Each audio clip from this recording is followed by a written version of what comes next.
예, 다시 한번 시작하겠습니다. 자, 모두도 오디오, 비디오 꺼주시고요. 예. 자, 2021 안성 비상예주 기숙학원 수시 설명회를 시작하도록 하겠습니다. 저는 예, 안성 비상예주 기숙학원 입시 분석 실장 차승일입니다. 모두도 만나서 반갑습니다. 예, 이제 수시 지원이 이제 얼마 안 남았어요. 그죠? 뭐 수시에 관해서 뭐 학생 교과가 어떻다, 종합이 어떻다 이런 어떤 기본적인 개념보다는 마지막에 부모님들이 선택하실 때 도움이 될 수 있는 팁 중심으로 그리고 재수생들에 맞는 저희 학원 재원생들에게 맞는 내용으로 준비했으니까요. 자, 끝까지 잘 들어보시고 필요한 거 있으시면 뭐 상담 의뢰하시기 바랍니다. 자, 제일 먼저 이 파트는 기본적으로 지원 분석하고요. 두 번째 교과, 세 번째 학종, 네 번째 논술. 그 밖에 지원할 때 알아둬야 될 기본적인 것들 이렇게 5개 파트로 구성되어 있는데요. 제일 먼저 그 전에 먼저 전제로 하셔야 될 게 있습니다. 그게 뭐냐면은 자, 수시 지원의 기본적인 전제입니다. 며칠 전에 끝난 9월 평가 모의고사의 결과를 수용하는 자세가 제일 중요합니다. 아, 여기서 이제 학생들은 다양한 말을 하잖아요. 어떤 변명도 하고 뭐 실수했다 뭐 이런 얘기들을 많이 하는데 가장 중요한 건 그 결과를 수용하는 태도예요. 그러니까 if를 제거해야 됩니다. 만약에 수능에서 한 문제만 더 맞으면 뭐 이런 것들은 사실 성립하지 않아요. 이 구평이 끝나고 수능까지는 대부분의 학생들이 전력 질주하고 있습니다.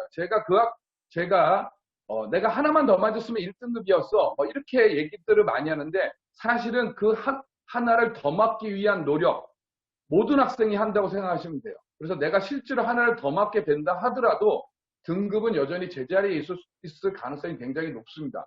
그래서 만약에 네가 이거 조금만 더 하면 사실은 그런 부분을 제거하고 현재 나와 있는 구평의 결과를 가지고 정시 지원 가능 대학을 설정하는 것이 첫 번째 해야 할 일일 것 같아요. 그래서 실제로 수시 지원은 정시보다는 정시 가능 대학보다 조금 상향으로 설정하거나 아니면 좀 보수적으로 보면은 비슷한 맥락의 대학을 먼저 하한선으로 설정한 다음에 항상 정시 지원이나 수시 지원이나 마찬가지인 게 가고 싶다는 최상의 대학을 생각하기보다는 내가 갈 수 있는 현 수준에서 갈 수 있는 최적의 대학 제가 이제 그런 표현을 많이 하는데요. 자존심이 허락하는 맨 마지막, 맨 밑바닥 이 부분을 먼저 설정하는 게 수시 지원할 때 제일 먼저 해야 할 일이 아닌가. 그렇다면 먼저 부모님들이 그리고 학생들이 먼저 파악해야 될 건 부평의 결과에 의거해서 현재 내가 어느 정도 수준에 와 있는지 파악하는 게 가장 중요하다라고 볼 수 있을 것 같습니다. 자, 그걸 먼저 전제로 하고요. 요번에 9평을 보니까 6평, 6월 평가 모의고사에 비해서 고3들이 많이 분발을 한 것 같아요. 그래서 문제의 난이도에 비해서 예전과 유사한 등급 컷을 보여주고 있습니다. 여전히 기본적으로 이 코로나 전국에서도 상위권 학생들은 여전한 학습량을 보여주고 있다는 것이 이번 9평이 보여준 결과가 아닌가 싶어요. 자, 이제 본격적으로 수시에 관해서 시작할 텐데요. 자, 먼저 기본적으로 내신 대별 수신 지원 경로 추적입니다. 이거 제가 추합한 자료인데요. 자, 자료들 잘 보이시죠? 네, 부모님들. 자, 먼저 내신 1.0에서 이제 인문계입니다. 내신 1.0에서 대략 3.5등급까지는 학생부 종합이 압도적인 우위를 차지하고 있습니다. 보통 보면 이제 의외의 결과가 있을 수도 있는데 내신 1.0에서 1.5등급 안에 드는 최상위권 학생들이 의뢰 교과를 지원하지 않을까라고 생각하시는 분들이 많은데요. 아닙니다. 압도적으로 종합이 많습니다. 뭐 그것은 첫 번째는 서울대와 고대가 교과를 하지 않는 것. 그리고 또 하나 기본적으로 최상위권에 보통 상위권 학생들은요 좀 이상적입니다. 본인이 갖고 있는 것보다 더 높은 것을 바라보는 경향이 강하기 때문에 현재 수준에 맞춰서 지원하는 교과에 비해서는 그보다 조금 더 높게 설정하는 경향이 좀 강하다는 걸 이 표에서 볼 수 있고요. 그 다음에 보통 4.0, 3.5등급부터 5.5등급 요 정도에서는 논술이 예상대로 압도적입니다. 근데 옆에 합격자를 보시면요. 논술은 지원은 많은데 실제로 합격률은 그렇게 높지 않죠. 많이 뽑지도 않을 뿐만 아니라 실제로 된다 안 된다를 보장할 수 없기 때문에 실제로 합격자의 비중은 거꾸로 교과가 더 압도적입니다. 자, 하위권, 중하위권 학생들은 기본적으로 상위권 학생에 비해서 현실적인 경향들이 많아요. 냉정하게 말씀드리면 공부하기 싫은 거죠. 지금 이 데이터는 재수생과 고3을 모두 포함한 것이기 때문에 특히 고3 학생들 같은 경우는 내가 더 정시에서 정시나 다른 것에서 더 좋은 점수가 나오기 힘들 것 같고 그러다 보니까 현실에 맞게 바로 이제 지원하는 경향들이 바로 교과의 합격자를 높이는 그런 결과로 나온 것 같습니다. 자연계열 역시도 비슷한 성향을 보이고 있습니다. 그래서 자연계열도 마찬가지로 다소 인문계보다 약간 떨어지지만 학생부 종합이 가장 많고요. 그 다음에 이 자연계열 같은 경우는 특히 5등급 이하는 논술보다는 교과의 비중이 높아집니다. 이게 자연계 논술의 기본적인 특징이죠. 바로 수학의 비중이 높아지기 때문에 인문계 논술하고 좀 달라서 자신감이 많이 떨어져 있기 때문에 논술보다는 교과를 많이 선택하고 또 그에 따라 합격자도 역시 같은 비율로 보여주고 있습니다. 자, 이게 이제 전반적으로 바라보는 지원 경향인데요. 부모님들이 먼저 판단했을 때 이것을 따르냐 따르지 않냐는 중요하지 않은 것 같아요. 본인의 처지에 맞게 대체로 이러한 경향을 보이고 있다. 이걸 감안하셔서 나는 역으로 가겠다. 혹은 보통 학생들의 흐름을 따르겠다라는 건 본인이 이제 지원하는 하고자 하는 학교의 어떤 성향과 의지 뭐 이런 것이 달려있지 않나라고 생각이 듭니다. 자, 이제 구체적으로 교과부터 들어가도록 할게요. 제가 먼저 말씀드릴게요. 우리 딸은 논술할 건데 교과는 필요 없지 않나 이렇게 생각하시는 분도 계시는데요. 그게 아니고요. 교과나 종합이나 논술에 일맥상통한 흐름이 있습니다. 그렇기 때문에 논술을 지원할 때도 교과에 어떤 나타나는 기본적인 특징을 보면 논술 지원하는데도 틀림없이 도움이 있을 거라 생각하니까 스킵하지 마시고 처음부터 들어주시길 바래요. 자, 교과로 넘어가겠습니다. 자, 학생부 교과 전형은 기본적으로 특징을 말씀드리면 수시 전형 중에서 가장 낮은 경쟁률을 보여줍니다. 보통 보면은 적성고사를 예, 오디오 꺼주세요. 예, 적성고사를 기본적으로 교과에 넣습니다. 교과 전형에 들어가는데 여기서는 교과와 적성을 제외하고 순수 학생부 교과 전형으로 봤을 때 바로 가장 낮은 경쟁률을 보인다. 그리고 또한 기본적으로 학생부 교과 같은 경우는 객관적인 수치를 가지고 수시 중에서 가장 객관화되어 있죠. 그러다 보니까 중복 합격자들이 많아요. 그러다 보니까 충원율 또한 굉장히 좀 높은 편입니다. 자, 표를 잘 보시면 지금 교과, 적성, 학종, 논술 4가지 표로 제가 분석을 해드렸는데요. 지금 서울을 기준으로 보시면 교과의 경쟁률이 7.4대 1이고요. 논술은 가장 높아서 43.9대 1입니다. 그래서 논술은 사실 로또라고 얘기하죠. 반면에 충원율은요. 교과 같은 경우 보통 147.5%. 예를 들면 정원에 1.5배까지 돈다. 추가 합격이 돈다라는 거고요. 교과 합격자들이 중복 합격자가 많다는 얘기죠. 반면에 논술은 29.2%밖에 안 돼요. 그래서 추합이 별로 없다. 추합을 크게 기대해서는 안 된다라는 거. 이게 뭐냐면은 논술은 가장 주관적인 영역이기 때문에 중복 합격자가 그렇게 많지 않습니다. 물론 가끔 있긴 하지만요. 예를 들면 이런 거예요. 건대 논술 떨어지고 연대 논술 붙는 학생이 있어요. 이게 이제 논술 같은 경우 학생의 실력이 꼭 서열화 된다고 볼 수 없기 때문에 이런 현상이 나타나지 않나. 인천 경기 같은 경우도 비슷한 양상을 보이고요. 인천 경기 지역 같은 경우 논술 비중이 논술 경쟁력이 떨어지는 이유는 인천 경기 지역에 논술 보는 학교가 많지 않습니다. 그런 것일 뿐이고요. 비슷한 비율들을 보여주고 있다. 이렇게 좀 판단하시면 될 것 같습니다. 자, 여기서 이제 부모님들이 아까 제가 방금 충원율 얘기했는데요. 자, 먼저 제가 노티스라고 얘기했죠. 여기 주의 깊게 보셔야 할 학교가 있습니다. 바로 광운대, 세종대, 서울시립대입니다. 자, 이 공식적으로는 얘기하지 않는데요. 이 세 학교는 기본적으로 교과에서 충원율을 200%로 제한을 뒀어요. 특히 이 중에서 바로 세종대가 가장 대표적인데, 세종대가 저희가 확인해 본 결과 2019년까지는 그렇지 않았는데 2020학년도부터 충원율을 아예 200%로 제한을 둬버렸어요. 그래서 이제 나타난 결과죠. 잘 보시면, 부모님들 잘 보시면, 자, 2019학년도 오른쪽 같은 경우 교육학과 같은 경우 충원율이 300%까지 충원을 했었는데 3배수까지 충원을 했다는 얘기죠. 반면에 2020학년도에는 200%로 제한을 뒀습니다. 그것의 결과가 바로 등급의 차이로 나타나요. 그래서 교육학과 같은 경우는 2019학년도에 평균 등급이 2.42, 2등급 때 중반까지 합격한 거로 나오는데 200% 제한을 뒀더니 1.5등급, 약 1등급 정도 상승을 했습니다. 자, 이런 결과들은 왜 나오냐면요. 세종대나 광운대나 서울시대 모두 여기서 다 뽑지 않아도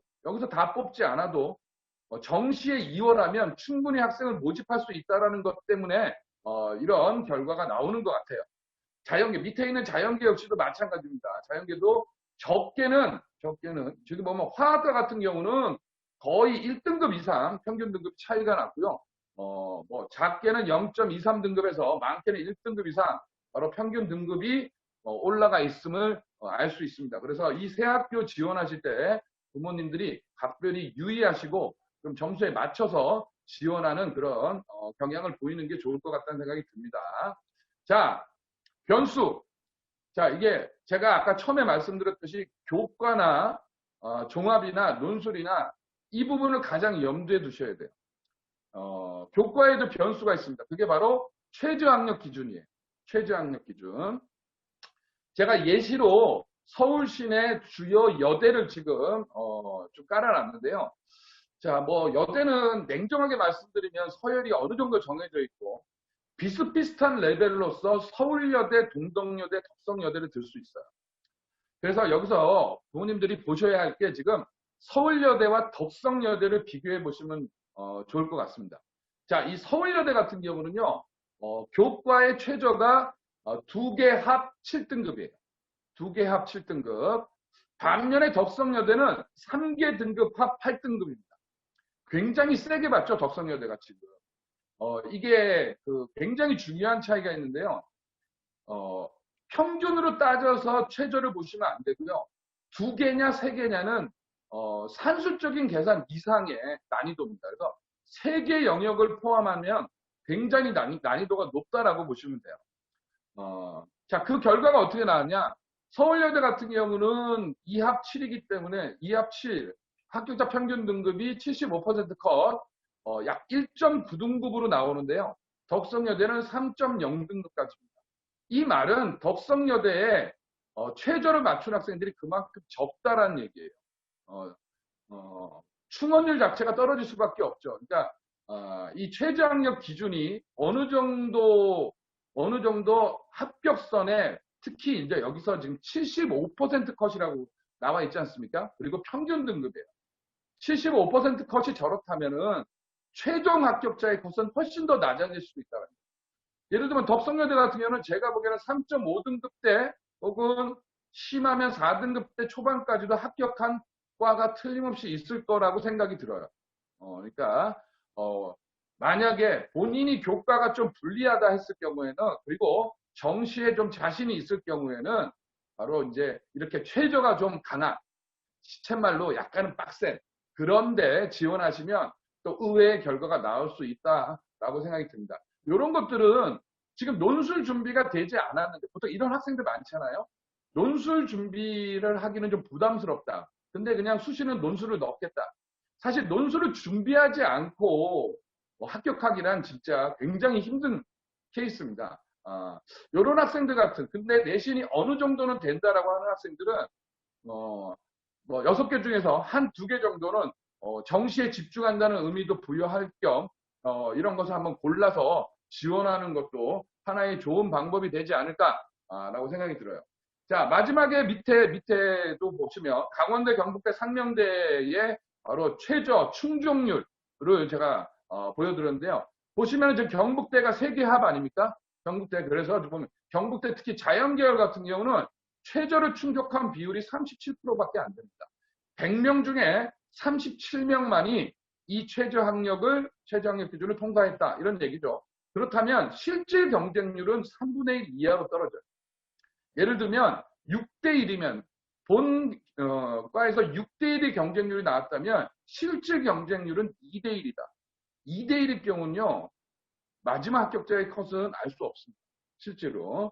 이런 것들도 있고, 보통 이제 2개 정도 지원하면 그래도 그나마 충족할 확률이 좀 높아요. 실제로. 같이 두 개인데, 강원대 같은 경우는 2합 7이고, 그 다음에 상명대 같은 경우는 2합 6인데, 상명대는, 이거 차이는 인서울 차이예요. 강원대 같은 경우는 상명대보다는 약간 실력이 떨어지는 학생들이 이 정도는 맞출 수 있다고 생각하고 지원을 했는데 실제 수능에서 그런 성적이 나오는 게 쉽지가 않다는 거죠.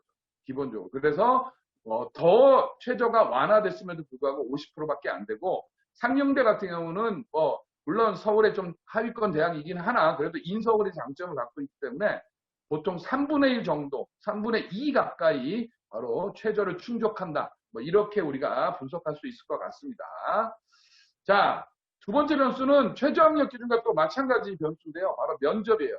요거는 학종도 면접이 많죠. 그래서 면접이 들어가냐 안 들어가냐의 차이를 좀 보여드리고 있습니다. 특히 가장 좋은 학교가 명지대인데요. 명지대는 학생부 100%의 교과 전형이 있고요. 그리고 면접이 포함된 전형이 두 가지가 있습니다. 두 학교 모두 최저는 없습니다.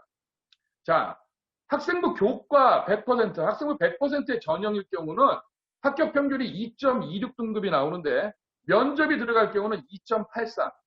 학생들은 기본적으로 복잡한 걸 싫어해요. 아주 좀 나쁘게 얘기하면 게으르죠. 근데 거꾸로 변수를 노린다면, 그러니까 부모님들이나 학생들이 그런 판단을 해야 돼요. 내가 그 학교 가기에 충분히 경쟁력을 갖고 있다라고 생각하면 변수를 제거해야 돼요. 근데 내가 모자란다고 생각했을 때는 역으로 부지런해야 돼요. 좀 귀찮더라도 면접도 보고 이런 데 가야 내가 다소 모자란 부분을 다른 요소로 커버할 수 있는 거예요. 그래서 면접이 들어가니까 2.83, 약 0.5에서 0.6 정도의 등급이 상승하게 됩니다. 자연계 같은 경우도 마찬가지로 약 0.7 정도가 0.6에서 0.7 사이가 바로 상승했죠. 그래서 이런 식으로 최저학력 기준이라든가 면접을 노리면 다소 부족한 내신을 커버할 수 있지 않나라는 걸 보여주고 있고요. 지금 이제 코로나 전국 때문에 많은 학교가 지금 면접 방식을 좀 바꾸고 있습니다. 지금 제가 아래쪽에 고려대학교 진행 방식을 대표적인 예로 지금 보여드리고 있는데요. 요게 이제 예를 들면 교수님들 앞에서 좀 울렁증이 있거나 다른 사람들 앞에서 약간 나쁘끌어서 못하는 학생들한테는 오히려 좀 좋을 수도 있어요. 자, 특히 이제 면접 방식, 고대 같은 경우 면접 방식이 세 가지 방식이 있는데요. 먼저 영상 면접에는 두 가지, 업로드 방식과 현장 녹화 방식이 있는데 업로드 방식은요, 그냥 본인이 찍어서 올리는 거예요. 근데 본인이 찍어서 올릴 경우는 제3자의 도움을, 그러니까 면접 질문이 기본적으로 사전에 먼저 제출이 되고요. 거기에 대해서 준비할 수 있는 시간과 제3자의 도움을 받을 가능성이 높아요. 그래서 이 업로드 방식은 그냥 합격과 불합격만 결정합니다. 거의 합격하겠죠.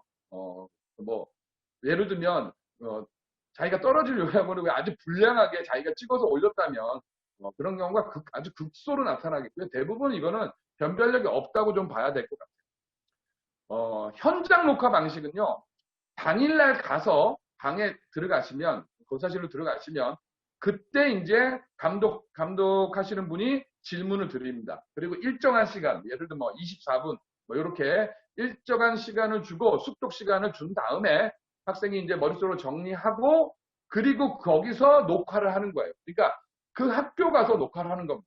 학교 가기 전까지 질문을 알 수 없는 거고요. 이 경우는 제3자의 도움을 받을 수 없기 때문에 비교적 객관화된 평가를 할 수 있다고 보는 거고요. 그래서 오른쪽에 보시면 바로 이제 고대 같은 경우는 6단계로 나눠서 바로 이 면접을 평가를 한다고 보시면 됩니다. 화상 면접은요, 녹화가 아니라 지금 이제 제가 어머님들과 만나는, 부모님들과 만나는 형식처럼 학교 현장에 가서 화상 면접하는 케이스예요. 그래서 직접적으로 다이렉트로 교수님의 얼굴을 보는 게 아니라 교수님을 그 학교 가서 화상으로 본다. 요 차이가 있는 거죠. 그래서 많은 학교들이 이 테두리에서 크게 벗어나지 않습니다. 그래서 면접을 한번 고려해 보시기 바랍니다. 자, 그 다음으로 넘어가서요. 이제 학생부 종합전형이. 자, 학생부 종합전형은 가장 중요한 게 자소서죠. 자소서. 사실은 이제 예를 저한테 많은 질문을 하는 학생이 작년에 어디 썼다 떨어졌는데 올해 또 써도 되나요? 이게 그 자소서가 바뀌어야죠. 자소서가. 혹시라도 본인보다 등급이 낮은 학생이 붙었다면 그건 틀림없이 자소서의 문제입니다. 자, 많은 학생들이 알고 있겠지만 자소서는요. 뭘 써야 될까에 대한 고민은 지금 제가 샘플로 제시해드린 게 6개 대학 공동연구 건대, 경희대, 서울여대, 연대, 중앙대, 한국외대의 공동연구에 의해서 공동의 평가 요소를 마련했어요. 지금 보면 학업 역량, 전공적 합성, 인성, 발전 가능성 크게 이 네 가지를 가지고 평가한다고 보시면 되고 세부 내용에 보시면요. 여기서 부모님들이 아셔야 될 게 이제 객관적 수치와 주관적 요소예요. 객관적 요소와 주관적 요소. 예를 들면 학업 성취도 같은 경우는 객관성이 많죠. 물론 여기도 주관적 요소가 있어요. 뭐냐면은 본인이 1학년 때는 성적이 좀 낮았는데 나름대로 대호 각성해서 의지를 가지고 공부를 해서 성적을 많이 올렸다. 이런 추세를 보기도 합니다. 하지만 성취도는 기본적으로 객관적 요소가 아니에요. 근데 그 옆에 나와 있는 학업 의지라든가 이런 것들은 주관적 요소입니다. 주관적 요소. 이런 것들이 바로 자소서에 녹아 들어가야 되지 않나. 이런 거죠. 그런 식으로 보시면 전공 적합성도 마찬가지로 교과목 이수 및 성취도 같은 경우는 객관적 요소이지만 전공에 대한 관심과 이해는 특히 이해 같은 경우 혹은 경험 같은 경우는 바로 주관적 요소입니다. 그래서 그런 것들을 바로 자소서에 잘 녹아내면 그리고 많은 학생들이 알고 있는 얘기긴 하지만 다시 한번 강조드리면 자소서를 창의적으로 그냥 이렇게 창작을 하시면 안 돼요. 자소서는 뭐냐면 자소서의 물증은 생기부입니다. 생기부에 담아낼 수 없는 내용을 생기부에 있는 활동의 근거에다가 담아낼 수 없는 내용을 자소서에 넣는다. 이렇게 판단하시면 될 것 같습니다. 이거 한번 잘 읽어보시고 자소서 마무리할 때 한번 보시면 되고요. 현재 학종의 경쟁률은 감소 추세입니다. 특히 이거는 학령 인구의 감소 그리고 이제 최근에 이제 약간 정시 비중이 증가하면서 조금 감소하는 추세고요. 서울 지역은 재작년에 비해서 작년이 꽤 많이 줄었어요. 3.67. 이렇다면은 기본적으로 등급 컷은 다소 높아질 가능성이 있죠. 그러니까 숫자가 합격 확률이 높아질 가능성이 있습니다. 올해도 역시 6만 명 이상의 학령 인구 감소했기 때문에 올해도 작년보다는 예를 들면 작년에 예비 앞번호다 이 경우에는 조금 올해는 붙을 가능성도 있을 수 있죠. 실제로 그렇게 좀 이해하시면 될 것 같아요. 자, 여러분들 이제 그 학종의 가장 큰 딜레마죠. 우리 학교는 일반고다 자사고다. 여기 굉장히 좋은 학교가 있습니다. 바로 경희대예요. 자, 이게 물론 교육부에서 좀 압력도 있고 해서 요즘 많은 대학들이 비교적 입시 결과를 자세하게 이렇게 공개하는 학교들이 좀 많아졌습니다. 특히 이 중에서 주목할 만한 학교가 이제 경희대학교인데요. 자, 경희대학교가 이렇게 다른 학교와 다르게 이렇게 분포도로 지금 표현해 놨습니다. 자, 여기서, 자, 이거 잘 보시면요, 어머님. 부모님도 잘 보세요. 분석을 잘 하셔야 되는데, 자, 인문계열 같은 경우 가장 뚜렷하게 나타나는 게 지금 사학과예요. 사학과. 자, 이 사학과를 잘 보시면요. 지금 동그라미가 합격이에요. 동그라미가 합격이고, X가 불합격입니다. 근데 여기 잘 보시면 3에서 4등급 사이가 합격자가 없어요. 3에서 4등급 사이. 그리고 앞부분은 1점대 초반 등급부터 시작해서 2점대 중반 등급까지 있고 뜬금없이 3등급 가까운 2.89 정도 되는 학생이 한 명 붙었고요. 그러니까 사실은 2.5등급부터 4등급까지 거의 마치 비무장지대처럼 비어있죠. 실제로. 자, 요거는 제가 판단하기에는 이게 바로 특목고와 일반고의 경계선이다. 이렇게 보여집니다. 실제로. 그래서 앞에 1점대 초반 등급부터 2점대 초중반 등급까지는 보통 일반고 학생들의 바로 내신 등급을 말해주는 거고요. 뒷부분에 있는 3명, 4등급 초반부터 4등급 중반까지는 특목고1 학생이 높습니다. 자, 요걸 똑같은 케이스를 잘 보시면요. 영어 영문학과 보시면요. 영어 영문학과는 사학과에 비해서 특히 경계선이 훨씬 더 앞에 와 있죠. 앞에 와 있고 합격자의 분포도를 보면은 뒷부분에 굉장히 많아요. 실제로. 자, 특히 이제 외국어 계열 같은 경우는 아셔야 될 게 외고 학생들이 있습니다. 외고 학생들의 학생부 종합 전형의 대표적인 타켓이죠. 그러다 보니까 지금 보면 영어 영문학과도 그렇고요. 지금 스페인어학과도 기본적으로 그런 경향들을 보이는데 전반적으로 일반고의 합격자가 좀 적어 보입니다. 그래서 일반고 학생 중에서 보통 이렇게 어문 계열로 외국어 계열로 진학하실 분들은 이런 걸 좀 참고하시길 바라고요. 반면에 러시아어 학과는 기본적으로 조금 성적이 낮죠. 우리 외고에 러시아어가 거의 없잖아요. 그죠? 외고의 기본적인 건 뭐 요즘 이제 중문, 중국어과 그다음에 스페인어 이런 데가 보통 상위권 학생들이 많이 가는 과입니다. 그러니까 그런 것들을 감안하셔서 판단하시면 될 것 같고요. 자, 자연계도 똑같이 나와 있죠. 자연계도 가장 뚜렷한 게 의상학과 보시면 추천선이 하나 보이죠? 네, 그렇게 좀 판단하시면 될 것 같아요. 그래서 잘 보시면 한의학과 마찬가지고 간호학과 마찬가지고 대부분 어떤 경계선이 수학과는 굉장히 심하죠. 수학과는 지금 보면 7등급 초반까지 합격했습니다. 이건 과거죠. 이건 과거고요. 그 앞에 2점대 초반까지는 일반고. 이 경계선이 이만큼 크다라는 거. 이 경희대의 사례, 경희대에 지원하지 않더라도 경희대의 사례를 가지고 잘 판단해 보시면 될 것 같습니다. 또 비슷하게 보여지는 학교는 경기대도 경희대와 비슷한 방향으로. 그런데 이제 경희대는 최종 합격자까지 보여줬고요. 경기대는 1단계 합격자만 지금 분포를 보여주는데 경기대 같은 경우는 비교적 앞부분에 존재합니다. 지금 보면 그러니까 5등급 대 초반, 5등급 대 중반 합격자가 별로 없죠 지금. 자, 기본적으로 특목 학생들의 눈높이에 안타깝게도 경기대는 들어있지 않는 경향을 보이고요.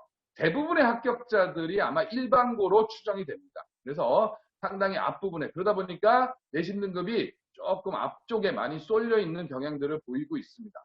자연계도 마찬가지 경향들을 보여주고 있죠. 그래서 이런 부분 감안해서 지원하시면 될 것 같고요. 자, 또 세 번째 서울시립대가 아주 자세하게 본인들의 학교의 일반고, 특목고, 자사고를 자세히 분류해서 지원자 비율, 그 다음에 합격률 비율들을 지금 소개시켜 놨어요. 지금 보면. 자, 지원자는 일반고가 80%로 압도적으로 많습니다. 그리고 최종 등록자는 일반고가 다소 떨어져서 70%대. 그죠? 그 다음에 특목고가 16.1%, 자사고가 11.5%.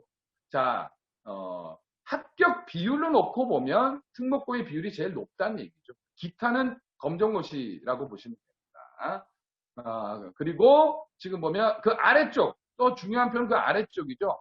지금, 최종 등록자를 보셔야 되는데요. 인문계열 같은 경우 일반고는 보통 2.0 정도 등급, 2등급 대 초반 등급이 합격자고요. 자사고가 3.3등급, 특목고가 4.4등급, 최종 등록자, 인문계열은 그렇고요. 자연계열 같은 경우는 특히 특목고 같은 경우는 과거 때문에 5.7등급까지 내려갑니다. 저기 서울시립대 같은 경우는 어문계열의 비중이 좀 적어요. 그래서 외고의 강세가 조금 약한 데 반해서 자연계열은 굉장히 좀 강한 편이죠. 이런 것들 감안해서 부모님들이 좀 판단해 보시면 될 것 같습니다. 자, 많은 부모님들이 기다리시는 마지막 논술 전형입니다. 자, 논술의 특징이죠. 가장 높은 경쟁률, 그리고 낮은 합격률. 여기서 한 줄기 희망은 실질 경쟁률입니다. 제가 교과에서도 얘기했지만요. 바로 이 최저학력 기준이 굉장히 중요합니다.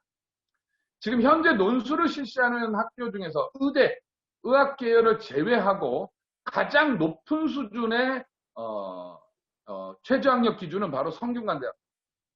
네, 성균관대학교를 그냥 대충 훑어보면 2합 4다라고 보이는데 자세히 보셔야 돼요. 성균관대학교는 국수탐 3개 중에 2합 4고요. 영어의 기본 전제가 2등급이에요. 이렇다면 3합 6 이상이라는 거예요. 3합 6 이상. 2등급 전제니까 영어 3등급도 안 된다는 얘기. 그러니까 영어 3등급 받고 나머지 1, 1 받으면 안 된다는 거죠. 그래서 같은 다른 학교의 3합 6보다는 훨씬 더 강합니다. 네. 자, 그리고 사실상 연대가 최저가 없기 때문에 최저를 적용하는 학교 중에서 최상위권 학생들이다라고 보시면 될 것 같아요. 자, 여기 잘 보시면 인문계 같은 경우 경영학과 경쟁률이 93.7대 1인데요. 실질 경쟁률은 30.8대 1입니다. 자, 무슨 말이냐면은 최저를 못 맞춘 학생이 3분의 2에 달합니다. 물론 30.8대 1도 굉장히 높은 수치이긴 하지만 처음에 있었던 93대 1에 비하면 굉장히 낮아진 거죠. 그죠? 중간에 제가 체크는 안 해놨지만 거기 보시면 응시 경쟁률이라고 돼 있어요. 응시 경쟁률. 그러니까 이제 이 성균관대 논술의 특징이 수능 직후, 수능 보고 이틀 있다가 응시하기 때문에 자, 보통 이제 이런 학생들이 많다는 거죠. 한계 때문에 최저가 지고 왔다 갔다 하는 학생들. 그 학생이 무려 15% 이상 있다는 얘기입니다. 그래서 실제로 첫 번째 경쟁률에서 보러 가는 애들은 반 정도 실제로. 그리고 그 중에서도 또 한 3분의 1 정도는 실제로 그런 농담으로 그런 얘기 아주 슬픈 예감은 틀리지 않죠. 그래서 최저를 넘기지 못하고 실질 경쟁률은 30.8대 1을 보이고요. 자연계는 더 많이 보이죠. 지금 보면 자연계 제일 낮았던 데가 건축학인데요. 건축학 같은 경우는 44.67대 1을 보였는데 지금 실질 경쟁률은 8.3대 1입니다. 특성을 좀 잘 이해하셔야 될 것 같은데요. 제가 이 서열화시키고 싶지는 않지만 성대 건축학과는 이제 성대에서 가장 낮은 학과군 중에 하나예요. 실제로. 자, 그러다 보니까 성대 건축학과가 최상치. 그러니까 성대를 지원하고는 싶은데 사실은 성대가 실력이 안 되는 학생들이 조금 많죠. 그러다 보니까 이렇게 최저를 통과한 학생 비율들이 좀 낮습니다. 각 대학교 하위학과군에 지원하는 학생들은 기본적으로 정시 성적이 안정적이지 못한 특징을 갖고 있어요. 그런 부분들 잘 염두에 두시면 정시에 좀 자신 있는 학생, 수능에 자신 있는 학생들은 그런 부분을 이용하면 실제로 본인의 논술 비율보다 굉장히 논술 실력보다 굉장히 합격률이 높아질 수도 있다. 이렇게 좀 보여지고요. 자, 또 다른 학교 보면 중앙대입니다. 이제 중앙대의 특성을 보시면 밑에 최저학력 기준을 먼저 보시면요. 자, 중앙대 지금 인문계열 3합4. 이거 잘못 나. 오타입니다. 3합 6이죠. 죄송합니다. 오타예요. 3합 4가 아니고 3합 6입니다. 예. 자, 이 3합 6인데요. 이게 중앙대의 심리를 부모님들 좀 아셔야 돼요. 우리가 흔히들 얘기하지 않습니까? 서성한 중경외시. 예? 서성한 중경외시인데 중대는 스스로 그렇게 생각해요. 이미 중경외시 라인은 벗어났다. 무슨 소리냐? 서성한중이지. 그래서 잘 보시면 3합을 제기하는, 3합을 내거는 학교는 실제로 어디냐면은 성대, 서강대, 이화여대 이래요. 그러니까 중대도 자기도 그 어떤 대열에 합류하고 싶은 거죠. 그래서 3합 6을 설정하는 거예요. 자연계도 마찬가지고. 그랬더니 결과가 어떻게 나오냐? 아무래도 아직까지 이제 대학의 서열화를 극복을 못한 걸 보여주는 게 지금 보면 인문계열의 지금 유아교육과 보시면요. 경쟁률이 37.3대 1인데 거의 90%가 지금 최저를 못 맞췄어요. 그래서 실질 경쟁률이 4대 1입니다. 4대 1. 이 정도면 논술 역사상 최고죠, 사실은. 자, 자연계열에서도 마찬가지 경향이 보이는데요. 간호학과예요, 간호학과. 간호학과가 29.6대 1인데. 어머니 오디오 꺼주세요. 예, 실질 경쟁률은 6.4대 1입니다. 6.4대 1. 제가 조금 다소 위험한 발언일 수도 있지만, 감안하고 좀 들어주세요. 아무래도 간호학과는 여학생 비율이 높고요.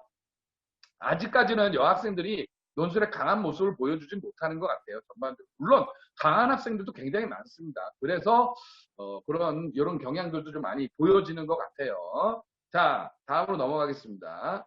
자, 성신여대. 자, 이 성신여대는 더합니다. 지금 보시면, 성신여대 작년 인문계열의 최저학력 기준이 3합 7이에요. 굉장히 높게 설정했죠. 다소 의아했습니다. 왜냐하면은 삼합칠이면 논술로 성신여대를 뭐하러 가나 이런 생각도 들었어요. 실제로.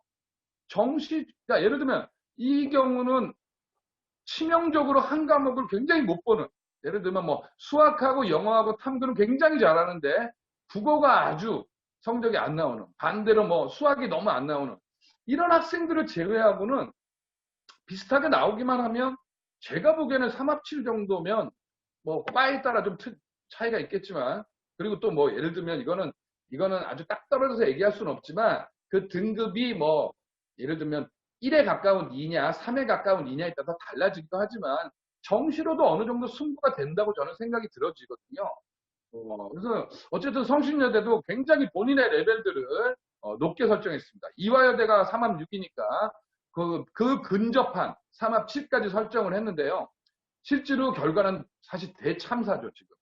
인문계열 같은 경우는 지금 거의 지원율도 좀 낮은 편이에요. 11.7대 1, 11.8대 1. 실질 경쟁률은 1.5대 1입니다. 역시 90% 이상 지금 최저를 맞추지 못했고요. 자연계열 같은 경우는 청정융합에너지공학과는 1.2대 1이에요. 이건 거의 전원합격이죠. 지금 모집 인원이 10명이지 않습니까? 96명 중에서 최저를 맞춘 학생이 12명이고 나머지 84명이 못 맞췄다는 얘기. 1.2대 이건 뭐 다 붙은 거죠, 사실상. 그래서 이 최저가 강하게 나올수록 이런 결과가 나타난다. 그래서 논술 지원할 때 이런 부분도 역으로 또 고려하실 필요 있습니다. 특히 재수생들이 그나마 고3들에 비해서 수능이 조금 더 강한 편이기 때문에 이런 부분을 역으로 노리면 꽤 의외로 좋은 결과 나올 수 있고요. 다만 조심하셔야 될 게 성신여대 최저학력 기준은 작년 기준이에요. 작년. 그러니까 성신여대가 스스로 실패했다고 느껴지는 게 올해 지금 최저학력 기준을 변화시켰는데요. 잘 보시면 올해는 3합 7에서 인문계가 2합 6으로 바꿨습니다. 굉장히 낮췄죠. 그죠? 그 다음에 자연계열도 마찬가지로 2합 7로 낮췄어요. 이건 스스로 작년에 최저학력 기준에 의해서 실패했다는 걸 자인하는 거예요. 자, 또 하나가 뭐냐면은 요거 이제 최저학력 기준 완화 추세를 잘 보시면요. 지금 대표적으로 이화여대, 홍대, 그 다음에 동국대가 한 칸씩 다 낮췄어요, 지금. 이거는, 이러면 어떤 결과가 나올까? 자, 요거는 작년보다 학령 인구가 6만 명 이상 떨어졌기 때문에 제가 6만 명 기준으로 부모님들께 설명을 드리면요. 1등급이 약 6만 명이면 2,400명이 감소합니다. 그러니까 무슨 말이냐면은 똑같은 최저를 적용할 경우 작년보다 최저학력 기준을 산술적으로 계산하면 최저학력 기준을 통과할 확률은 더 떨어져요. 그래서 그것에 맞춰서 완화시킨 거예요. 그래서 저는 예를 들면 홍익대가 3합 6에서 3합 7로 낮춘 건 작년하고 좀 비슷한 결과가 나오지 않을까라고 예측합니다. 그러면 제 말씀에서 그 부모님들은 역으로 생각하셔야 돼요. 작년하고 올해 똑같은 최저를 유지하는 학교는 작년보다 최저 충족률이 더 떨어질 가능성이 굉장히 커요. 그렇게 역으로 생각하시면 될 것 같습니다. 자, 그 밑에 보면 높아진 논술고사 비중이라고 제가 써놨지 않습니까? 예. 자, 요 잘 보시면요. 지금 시립대, 홍익대, 광운대, 요 세 학교, 서울시내, 또 지방의 연대미래, 한국상기대, 한국기술교육대가 잘 보시면 서울시립대가 2단계 전형에서 1단계 전형으로 완화했습니다. 그래서 논술의 비중을 좀 더 높였고요. 그 다음에 홍익대 같은 경우 잘 보시면 학생부 40에서 학생부 10으로 낮췄어요. 이 말은 순수 논술 능력을 높게 평가한다는 얘기죠.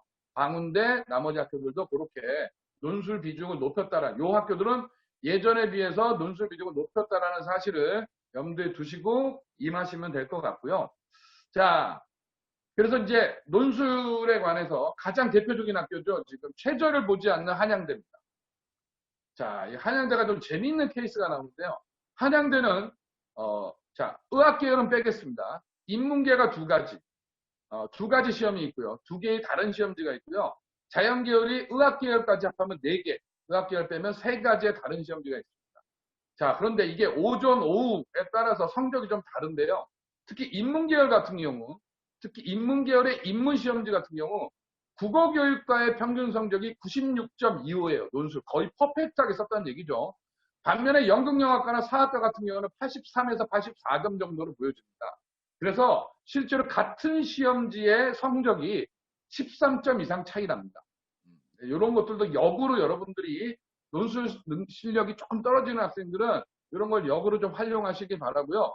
자연계는 더 심하죠. 특히 자연계를 오전에 보시면 물리학과가 92점인데요. 간호학과, 의료학과는 71점입니다. 아까 잠깐 말씀드렸는데요. 우리 여학생들이 논술에 아직까지는 조금 남학생들에 비해서 물리학과 학생들은요. 워낙 수학을 잘하는 학생이고요.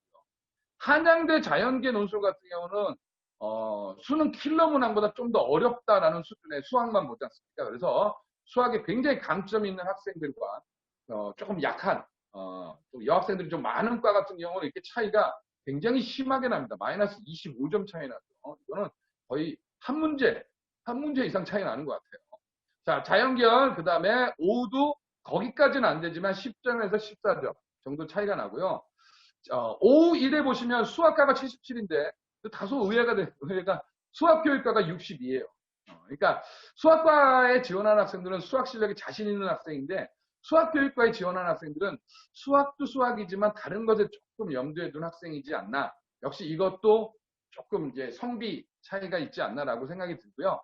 자연계열에 지금 오후 2에 보시면 컴퓨터 소프트웨어가 제일 높지 않습니까? 이것은 가장 최근 들어서 핫한 과이기 때문에 그러하다라고 보시면 될 것 같습니다. 자, 내신에 대한 고려. 자, 이거 잘 보시기 바래요. 지금 반영 비율보다 중요한 건 등급 간 배점이에요. 제가 사실은 맨 오른쪽에 1에서 6등급 간 차이를 보여드렸는데요.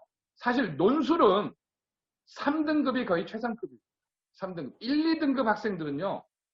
교과나 학생부 종합으로 갑니다. 그래서 논술의 최고 등급은 거의 3등급이다. 그리고 4등급이면 중간 학생이고요. 5등급은 다소 딸립니다.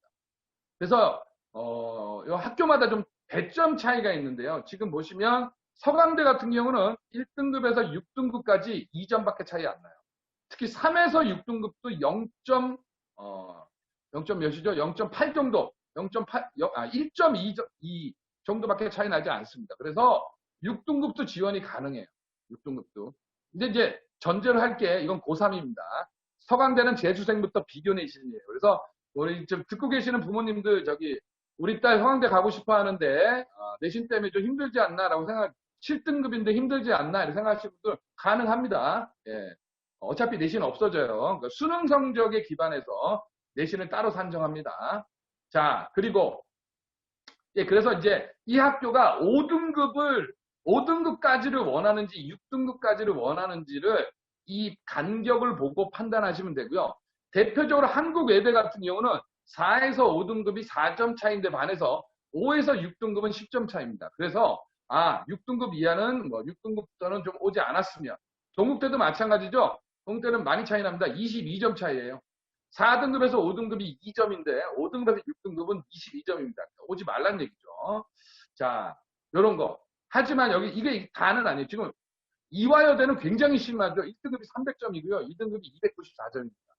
3등급이 280이. 그래서 이 등급 간 간격이 가장 큰 학교가 이화여대인데요. 동국대와 이화여대는요. 내신 산출 방식이 다릅니다. 자, 그 부분에 대해서 지금 설명을 좀 드리도록 할게요. 자, 학생부 반영 방식인데요. 특히 부모님들이 우리 대부분 여학생들 이제 여긴 여학생 학원이니까 그죠? 자, 눈여겨볼 학교가 이화여대입니다. 이화여대는 전 과목을 반영하지 않습니다. 전 과목을 반영하지 않고요. 제일 잘 본 과목 상위 30단위입니다.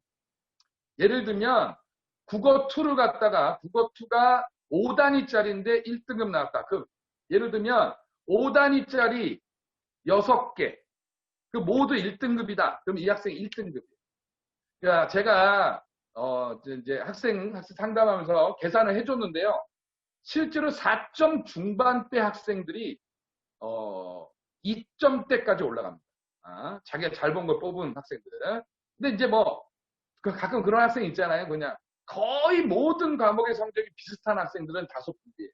그래서 이화여대에 응시하실 분들은 좀 한번 계산을 따로 한번 해보시길 바라고요. 자, 동국대는 마찬가지입니다. 동국대도 상위 10과목을 반영합니다. 상위 10과목. 이건 단위수와 상관이 없고요.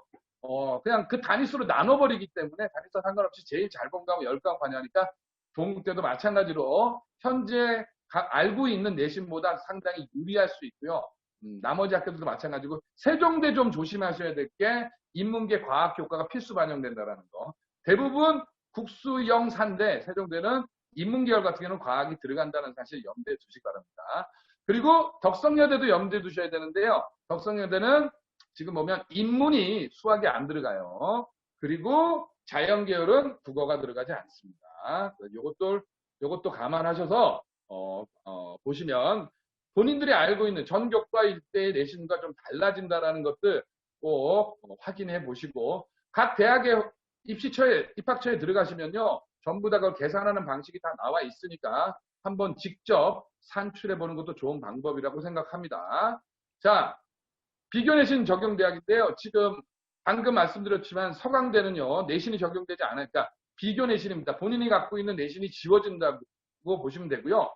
비교내신은요. 본인의 수능 성적에 기반해서 각 학교의 산출 방식에 따라 내신을 적용합니다. 그래서 내신이 불리한 학생들한테는 굉장히 좋은 제도고요. 삼수생 적용하는 학교가 동국대, 아주대, 중앙대, 산업기술대 이렇게 적용하니까 이 적용하는 거 보시고 학생들 처지에 맞게 한번 판단해 보시길 바랍니다.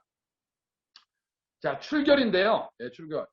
출결 결석 많이 하면 이거 지금 예를 들면 경희대 같은 경우는 지금 5점이지 않습니까? 지금 극간 차이가 출결 만점, 봉사 만점, 그리고 1등급, 2등급 차이가 5점이에요. 굉장히 차이가 많이 나요. 그래서 결석을 많이 한 학생들한테는 다소 불리하게 비교과가 반영된다는 거.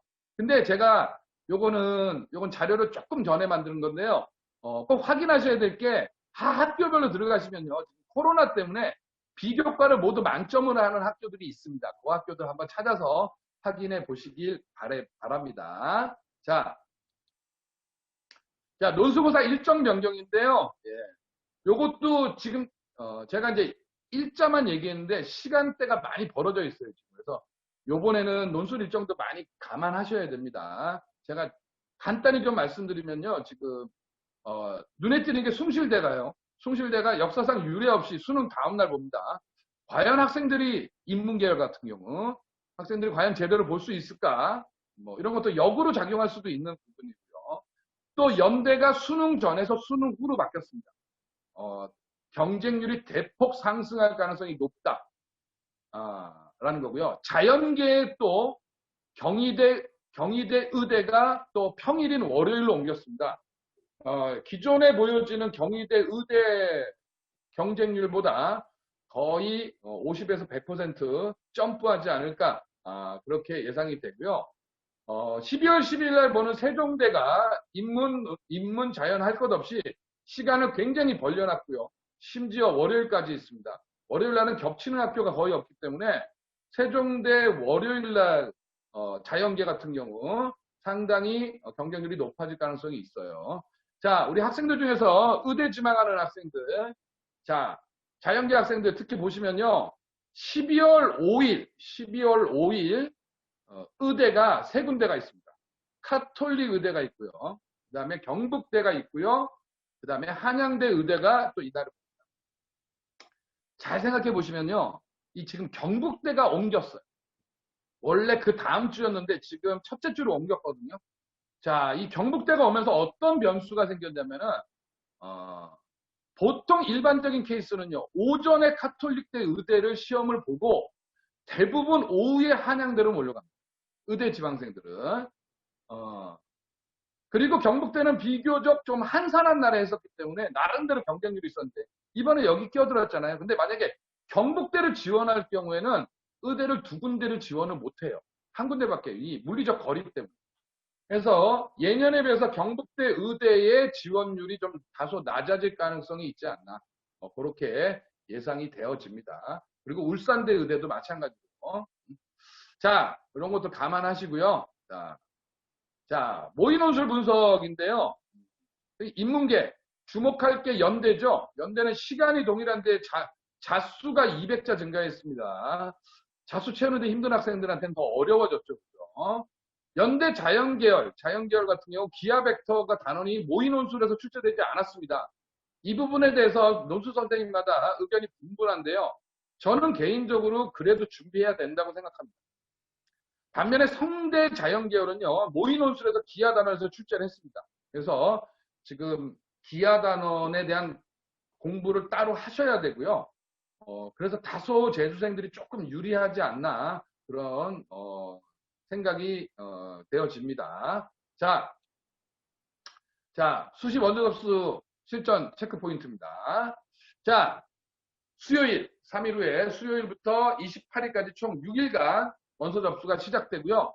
원서 접수 기간이 짧은 학교들이 있습니다. 서울대, 고대, 그 다음에 각종 교대들. 특이한 학교가 단국대가 3일이에요. 무슨 배짱인지 모르겠는데. 자, 그리고 마감 시간이 대부분 6시, 5시 아닙니까? 내일 특이한 학교 있어요. 특히 서울여대는 오전 10시입니다. 아침밥 먹고 원서 넣어야지 하다가는 놓칠 수도 있어요. 그래서 서울여대 10시, 가천대 2시, 경기대 3시는 꼭 확인하시기 바랍니다. 자, 겹치기 일정이 있죠. 예, 교대 특히 면접이 많이 겹칩니다. 그래서 그것도 교대 같은 경우는 다 지방에 소재하기 때문에 하루에 한 군데밖에 가지를 못해요. 그러니까 이제 겹치는 날짜를 판단해 보시면 조금 경쟁률에 다소 유불리가 좀 나올 것 같아요. 의대도 아까 말씀드렸죠, 그죠?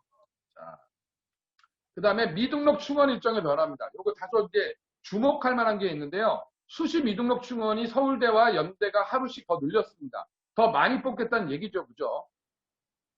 서울대와 연대 같은 최상위 대학에서 수시 미등록 충원을 하루 더 늘린다라는 말은 그 밑에 대학에 아주 지대한 영향을 준다라는 겁니다. 그래서 똑같은 상황에서 본다면 작년보다 다소 그 밑에 하위 대학 같은 경우는 약간 등급 컷이 다소 완화되지 않을까 그렇게 예상도 되어집니다. 그래서 이런 것들도 감안 좀 해보시고요. 그러니까 예를 들면 추합이 예전 추합만 보시지 마시고요. 예전 추합보다 조금 더 많이 돌 가능성이 있죠. 바로 밑에 대학 같은 서울대, 연대, 서성한급이라든가 중경외시, 중경까지는 영향력을 굉장히 끼칠 것이다 라고 예상이 되어집니다.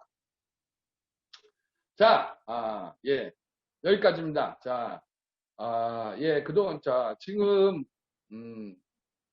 거의 지금 시간이 어떻게 됐죠? 예, 거의 1시간 가까이 되는데요. 예, 제가 1시간 안에 좀 끝내려고 서두른 말을 빨리 해서 못 알아들으실 수도 있을까 해서 걱정이 됩니다. 자, 어찌되었건 지금 제가 좀 소개시켜 드린 것이 부모님들께 모두 많은 도움이 되었길 바라고요.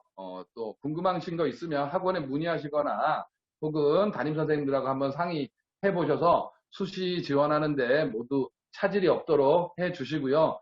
조금 더 좋은 결과가 나오기를 진심으로 바라겠습니다. 자, 1시간 동안 경청해 주셔서 진심으로 감사드립니다. 오늘 수시 설명회는 이것으로 마치도록 하겠습니다. 안녕히 계세요.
아, 진짜 아닙니다. 아, 아니에요.